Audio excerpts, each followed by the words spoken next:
Bon après-midi. Je vais essayer d'introduire d'autres notions scientifiques pour pouvoir encore juger et renforcer notre capacité mentale à analyser et interpréter des situations bien précises dans la politique générale. Dans la politique, nous avons vu dans une vidéo qu'il y a une différence nette entre les pays occidentaux, les pays occidentaux de la rive nord de la Méditerranée, c'est-à-dire la France, l'Italie, l'Allemagne, l'Angleterre, la Norvège, etc., qui jouissent et qui ont un État qu'on appelle un État républicain, dont la principale caractéristique est qu'ils ont un président qui a été élu au suffrage universel, donc un président qui tire son pouvoir d'une élection de la population au suffrage universel, avec une transparence dans les votes, avec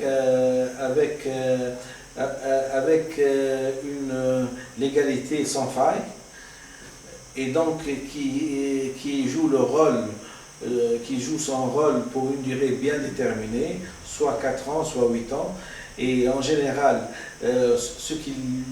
son rôle principal, c'est d'augmenter le niveau de vie de la population dont il a été élu. Donc, son combat de tous les jours, c'est d'augmenter le pouvoir d'achat, par exemple, des Français, des Italiens ou des trucs. Le Français qui va élire un président de la République, ce qui lui importe le plus, c'est quand il met sa main dans la poche, qu'il a envie d'acheter, par exemple, soit des espadrilles pour son fils, soit un écran plat, qu'il trouve l'argent.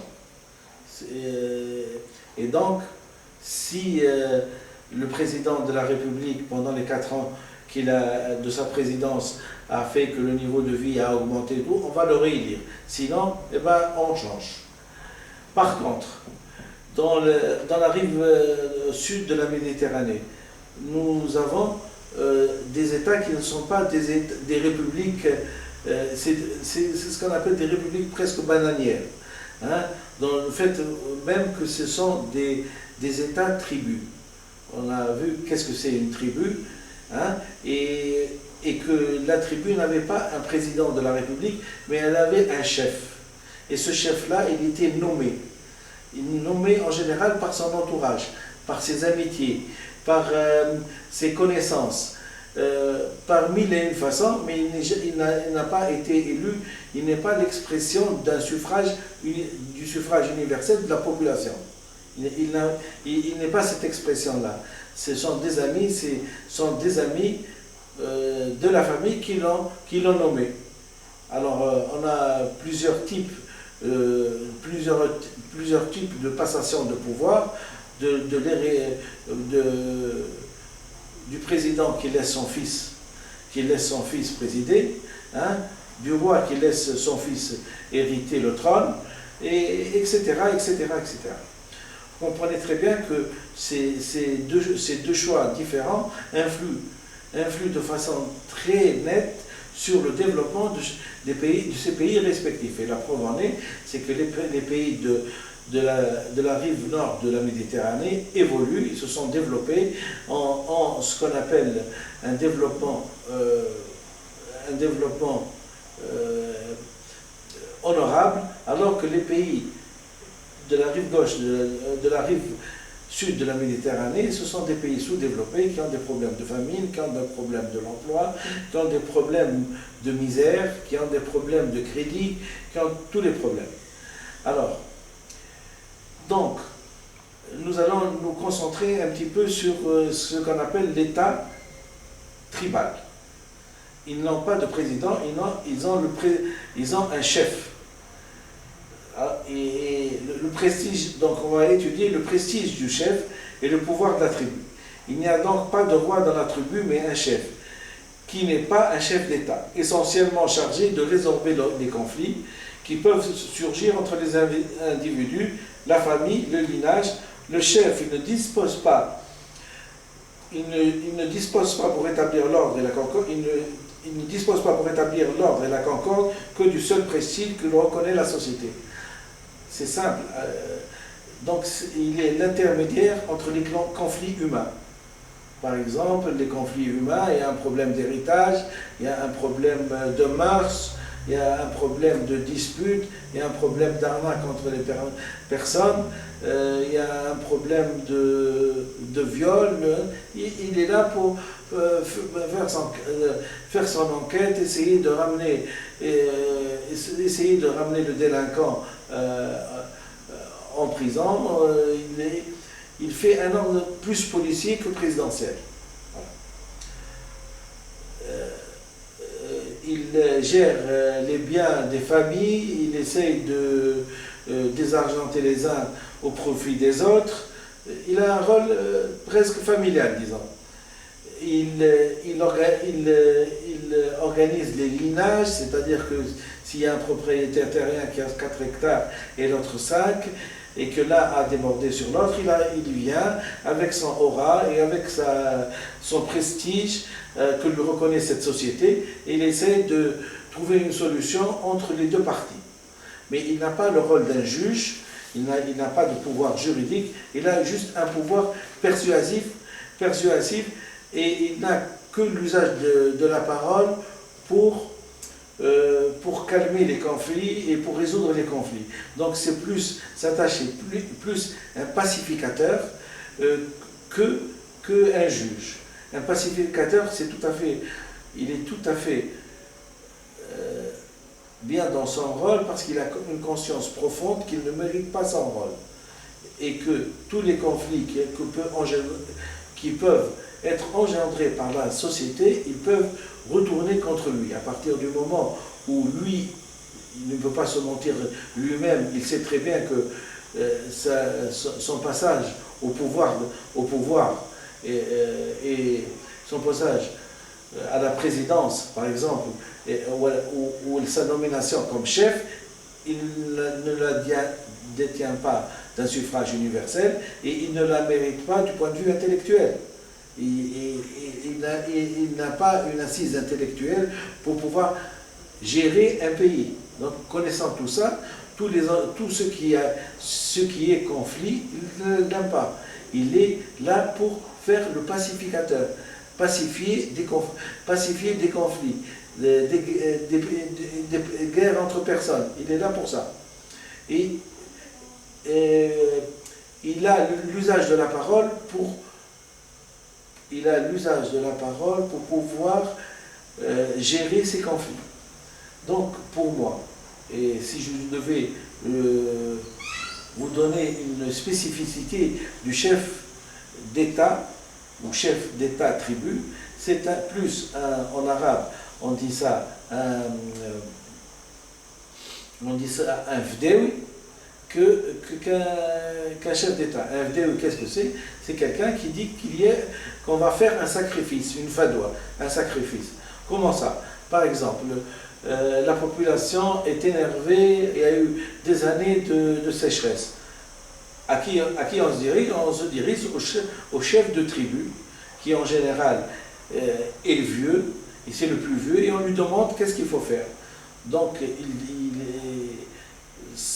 connaissant lui son savoir, connaissant le savoir qu'il tire de sa sagesse, et non pas de sa science, il va leur dire, trouver la solution, et tout le monde va être satisfait, et commencer à écarquiller les yeux, comme si il avait découvert la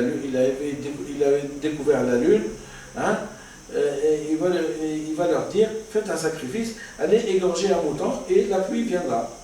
Bon, que la pluie tombe et que la culture vienne ou ne vienne pas, ça c'est une autre paire de manches. Mais le fait est là, c'est que le sacrifice a été dicté par le chef de la tribu. Voilà un petit peu un rôle principal. Un rôle principal, c'est un fdewi. Et d'ailleurs, je vais donner un exemple qui me vient à la tête tout de suite, c'est que par exemple, pendant l'inauguration du pont de Radès, hein, par le président de la République, M. Ben Ali, une fadwa a été faite on a égorgé un veau. Alors, les Japonais ont construit le pont suspendu, des ingénieurs, des gens très civilisés et tout. Et nous, on a trouvé la compensation symbolique, on a égorgé un veau. Et ainsi, l'équilibre symbolique, si j'ose dire, a été rétabli. Alors, le problème de son éloquence verbale, de tenter de persuader les gens qu'il faut apaiser, renoncer aux injures et imiter les ancêtres qui ont toujours vécu dans la bonne entente. Oui, parce que dans les sociétés où nous vivons, les ancêtres sont toujours une figure à imiter. Et c'est toujours notre problème numéro un.